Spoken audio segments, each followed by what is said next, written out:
Ikrombek aka, Guliston shahrida yagona bo'lish kutilayotgan Centrum Guliston loyihamizda qanaqa afzalliklari bor?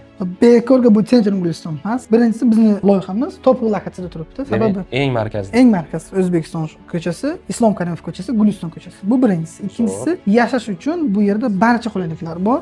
Birinchisi, bolalar bog'chasi bor. Bolalar bog'chasi. Bu shu yerda yashaydigan aholi uchun bolalarga mo'ljallangan. Zo'r. Bularga alohida o'zimiz chegirma qilib beramiz. Biz hamma loyihamizda shunday o'zimiz qurgan bog'chada yashaydiganlar uchun alohida chegirmasi bor. Ikkinchisi, to'liq yopiq hudud bo'ladi. Begonalar kira olmaydi. Begona kishilar kirisha olmaydi. Yo'q. Undan tashqari undan tashqari Gulistonda birinchi marotaba yer osti avtoturargoh. Uchinchisi, har bir podyezdimizda ikkita lift. O'zi 9 qavatlikda ko'pchilik bitta lift qo'yadi.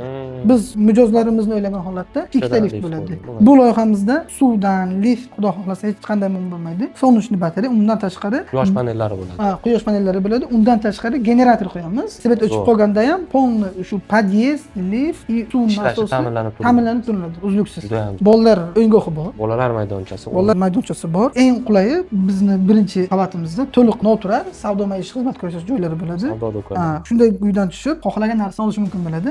Zo'r. Eng nimasi, Guliston shahrining xohlagan joyiga 5 minutlik shagoviy dostуп.